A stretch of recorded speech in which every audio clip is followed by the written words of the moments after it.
Philiopolis, Practical Philosophy. Hello everyone, Europeans, non-Europeans, and maybe soon to no longer be Europeans. Yes, today's topic is the most discussed Brexit, the potential exit of the United Kingdom from the European Union. Of course, in this podcast, what is mostly of interest to us is not so much politics as a tactic, but politics as a philosophical tool. I will therefore not talk about politicians and their opinions. We will not be looking at what this or that celebrity thinks. We will not even concern ourselves with economic forecasts. Not because they're not important, they obviously are, since the economy is underpinning a large part of our quality of life, but mostly because there is no consensus on the topic, and I have little to bring to the table here, or even report on. Apparently, the consequences will be either neutral or at least not particularly positive or dire, both for the mainland Europeans and British Islanders. No, what we will be preoccupying ourselves with in this discussion are the two real reasons which motivate this Brexit, which push people to fight ferociously on the battlefield of ideas to get out of this union of political destinies called the EU. First off, I noticed that this is not really a British phenomenon. On the contrary, Brexit is discussed nearly as fervently in the United Kingdom as it is in the Czech Republic, in Poland or Denmark. Not to mention all the latent separatist tendencies in France, Greece, Catalonia, and to leave Europe a bit, in Quebec. Beautiful province in more ways than one. After centuries of national and supranational build-up, we're now observing a renewal of local identity affirmations. What is striking at first glance is the geographical aspect. It is true that all those separatist movements are based on well-defined geographical zones. But focusing on geography would be missing the real reasons, which in truth have little to do with the mountains, rivers, and plains of our beautiful homelands. No, it is actually about two main reasons for which geography is but a coarse and practical approximation. And the first one is an increasingly frank, less and less disguised, rejection of multiculturalism. The international mobility of goods and services has long started to harmonize cultures on some points, but many differences have remained. Consumers from each zone preferring to import and often adapt some things and reject others. This globalization was then rather a liberation where somewhat homogeneous consumers were choosing to consume the same things, some of them foreign, together.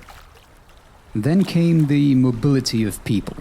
For millennia it had been much easier to move from one region to another legally, but this ease was actually largely counterbalanced by other great difficulties. Travel was physically very demanding. The lack of information did not particularly help to motivate a move toward adventure. And once there, it was rarely easy to be accepted, and even harder to build a prosperous life for oneself among the natives. And this point is important, because for the majority of human evolution, groups were somewhat homogeneous, both ethnically and culturally. We can easily see that the conditions were there to favor a certain natural in-group preference. It is important to notice here that this preference does not necessarily play on ethnicity or on specific characteristics. In reality, what is important is rather the familiar versus the unknown, the predictable versus the unpredictable, cooperation versus conflict. Exterior signs, like a different physical appearance or clothing style, are merely imperfect signals, but ones easy to pick up on without too much effort. And so, right or wrong, associating these chance or arbitrary signals with an entire narrative about given individuals becomes automatic. We stereotype. As much as we are sometimes mistaken, we are often enough correct for those stereotypes to survive. No smoke without a fire.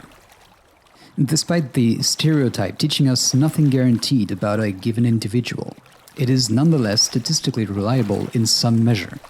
Not all lions bite, and those who do don't bite all the time.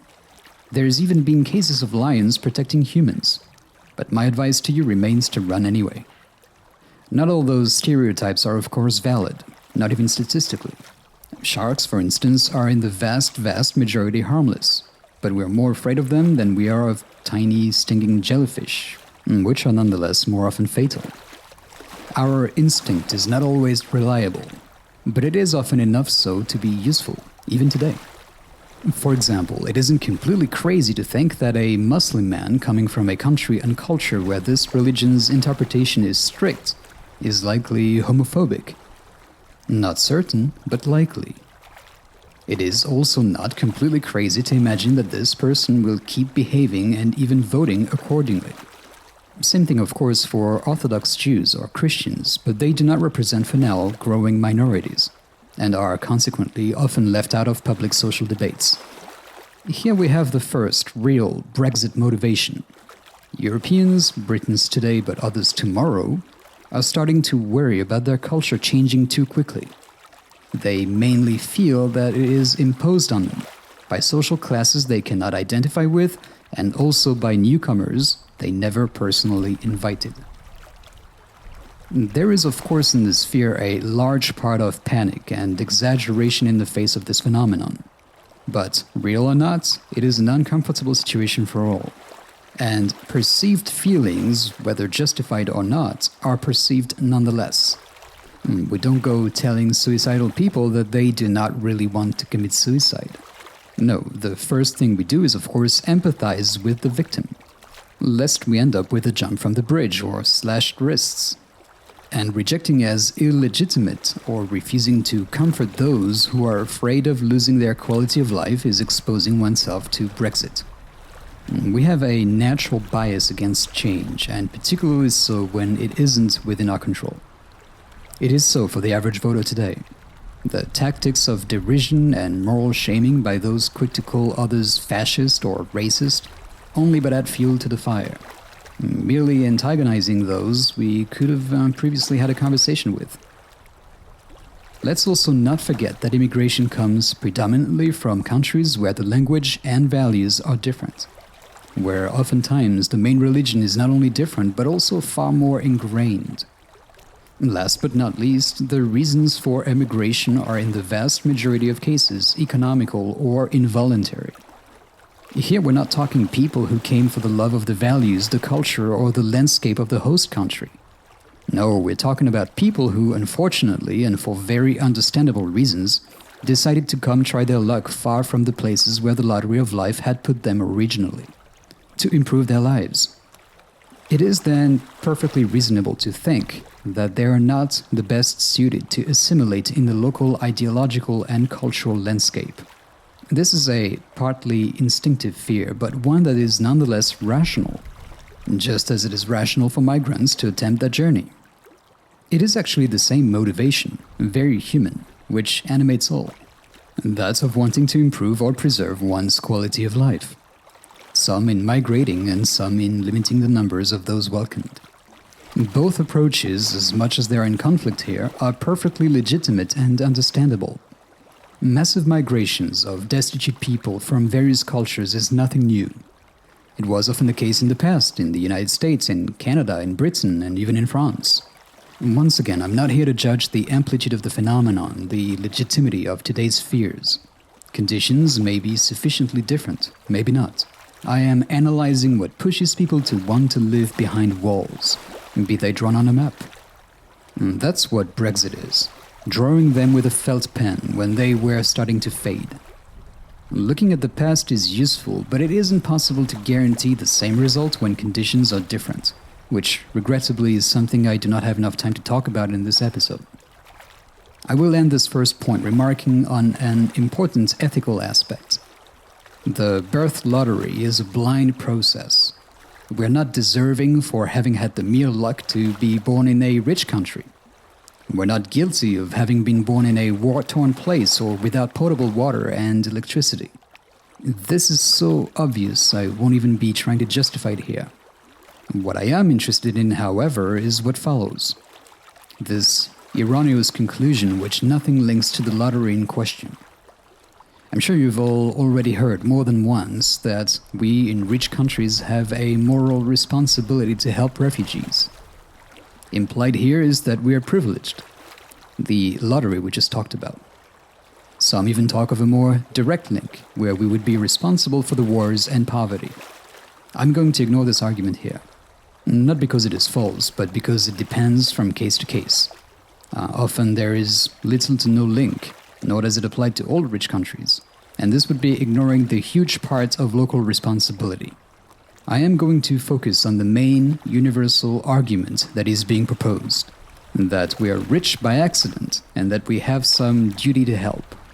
This conclusion is false. Responsibility is a notion that deals with cause and effect. The cause must precede the effect, and it is those originating the cause who shoulder the burden of responsibility, good or bad. The mere fact of having been born, however, does not create a cause in regard to the birth of another individual elsewhere. In other words, it isn't because you were born here that he was born there. Moreover, intermediary causes are usually ignored when it comes to moral responsibility. Even if your birth had by some miracle caused their birth, you never chose, you never caused your own birth, which is but an intermediary cause, a mechanical cause, without incidence on your moral responsibility. Put another way, chance does not create responsibility. People from rich countries have no responsibility toward those of poor countries. If there should be help, which is not something I'm here to judge, it should be given for the right reasons, for compassion, altruism, empathy, and so on, or even by self-interest, all the more logical and valid reasons. We can be nice without having a moral obligation to be so. The real problem then is this one. Brexit is the fear to lose the comfort of the familiar, to lose one's quality of life, a fear which leans on our natural tendency toward tribalism. Things are what they are. Men are tribal. Let's deal with it. It makes us happier than feeling lost and without identity. Rather than vociferate against this fact, rather than trying to reshape man differently, it could be good to understand, to accept, to use it as an asset to make people everywhere happier. In our own tribes. Yes, we generally have more than one tribe each. Because even as it is tempting to want to redefine the tribe as the human tribe or planet Earth tribe, it isn't actually that simple. For a tribe to be convincing, it needs to be human-sized and be defined by what it is not, who it is not, as much if not more so than by what it is. This is the subject of another episode, but we are now entering the second big driving force behind Brexit, the control of one's fate. Yes, it's good and all having a tribe with a flourishing culture and some foreigners who came to enrich it without upsetting things. We must also have a major role in our own future. A tribe which does not make its own decisions, which does not choose its own norms, is a castrated tribe. And whether we like it or not, Europe in general is not a convincing tribe. The United States is a somewhat convincing tribe. But Europe, with its myriad languages, is not really homogeneous culturally. And when people exchange little culturally speaking, they don't feel particularly close. Europeans only intermittently feel European, often when they need to band together against some other bloc. But in general, we feel French, Spanish, or British, precisely. Brexit is also that. The official rejection of a European identity, and the affirmation of a national identity which is for all on both sides of the channel much more sensible. And who wants to be governed by neighboring tribes, particularly when those neighboring tribes also feel ill-represented? Europe is undergoing a representation crisis, a level of bureaucracy which is already often not perceived as legitimate, and which does not allow any country to really get ahead. And particularly not Britain, which is always in conflict with Brussels. Britons are on average eager for different policies than the French, and the French from the Slovenes. But the European Union guarantees some sort of never-ending compromise which is satisfactory for nobody. Not for the Brits, not for the French, and not for the Slovenes. This problem is not just European. It is globally present with the progressive erosion of local governance and the progressive centralization of the world. The most important decisions are increasingly centralized, while some semblance of decentralization is maintained for the less important things. Centralizing in a generally homogeneous group makes few discontents. The European Union is not that kind of group, as Brexit is symptomatic of. I will get to the notion of micro-society and a la carte governance in future episodes, but this one is long enough and I do not want to abuse your patience. Today we've seen that Brexit actually is a path that the Brits have drawn to avoid the dual monsters of multicultural Charybdis and loss of local control Scylla. We have also seen that far from being centered on Britain, this is really a largely European phenomenon. And finally, that the real reason to help the world's unfortunate is not some sort of responsibility to do so, logically absent, but simple altruism. Thank you for having listened to this episode until the very end. It was longer than usual. Do not hesitate to send your nice comments and to share the podcast. See you soon.